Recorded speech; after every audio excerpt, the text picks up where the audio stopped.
So the Warriors game got pretty interesting at the end. Yes. Steph Curry was pretty upset. He felt like he should have gotten a call.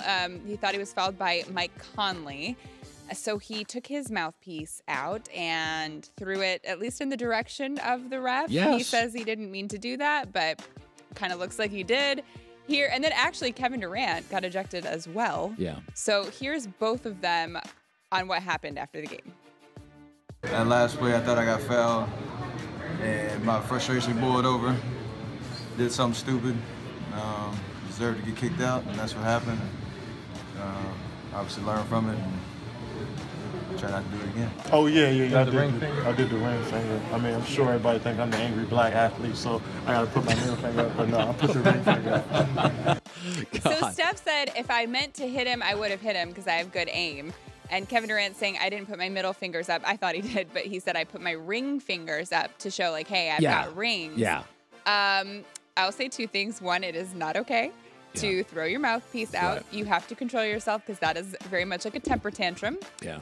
On the other hand, and that doesn't excuse their behavior, I do like the fact that they're playing with intensity this early in the season because we were so on them like, hey, we don't know if we know that the Warriors are going to make it to the finals. Yeah. They can pretty much just coast. Clearly, they're not. They're getting heated and they're fired up about the game, so I do appreciate that, but it does not excuse throwing your mouthpiece. Listen, I honestly, not to give Golden State excuses, it's hard when you are clearly the best. Like, it's different, Kristine, in baseball or football. You could have a great baseball team, but all it takes is one pitch and your pitcher's out for the year. And in football, there's injuries. Historically in basketball, you don't lose multiple star players. Golden State is by far and away the best team in the league, and we're a week into the season, and it's not going to wrap up till June. And so a lot of times in the NBA, this happened to Magic's teams, Bird's teams, LeBron's teams in Miami. I really noticed it by year 3. You're battling yourself.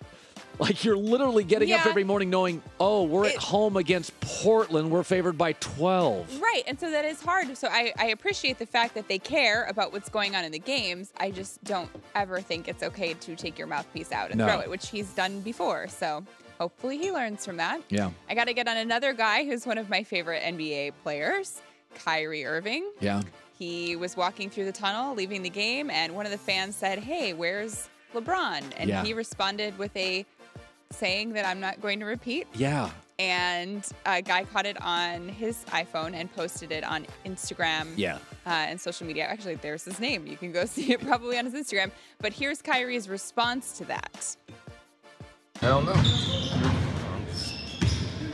Man enough to record it on video, then, that's on him. Glad that he got his ad name out there and his kind of 5 seconds of fame and it going viral. That's the social media platform we live on. Take full responsibility for what I said. Excuse the kids at home. You move on. So he was fined $25,000. He deserves the fine.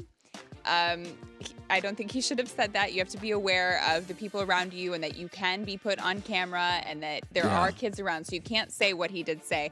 But he does have a point that it is on the guy who sits there and records it and then goes and posts it for everyone to see. Like, losers. He got his 5 seconds of fame. And if we're going to be mad at Kyrie for saying that in front of kids, like, let's also be mad at the guy on Instagram who put that up for all the kids on Instagram to see as well. Yeah, it's so easy for me to sit here and say, don't let it bother you. And I mean, I've had people say things to me, and I don't let it bother me. But maybe in my life, once I will. I always give athletes a little bit of a pass. I'm 50, so some loser on Twitter, I don't care. It's fun. But when you're like 23 and you just went through an emotional situation with LeBron and people are yelling stuff like that, you know what? I think if I was NBA commissioner, I would be forced to fine guys for that. But I'd call them and say, I'm good with it. The guy was a jerk. Yeah, I mean, athletes are human. They're human beings, and fans can be so obnoxious. I mean, we've had, how many athletes have we had said they've heard racial slurs? Oh, yeah, absolutely. Kids in front of their dad. So, like, it's easy for me to say, don't be a jerk. You're a pro athlete. Listen, man, you and I have been covering this for a long time. Like, there are fans that are so over the line with athletes. It's disgusting. And they're waiting for that moment that they can catch it on their phones. Yeah. Thanks for watching. Subscribe here to get the latest from the show. Also, be sure to check out more of the best clips from The Herd or go watch a few segments from the newest show on FS1, First Things First, with Chris Carter and Nick Wright.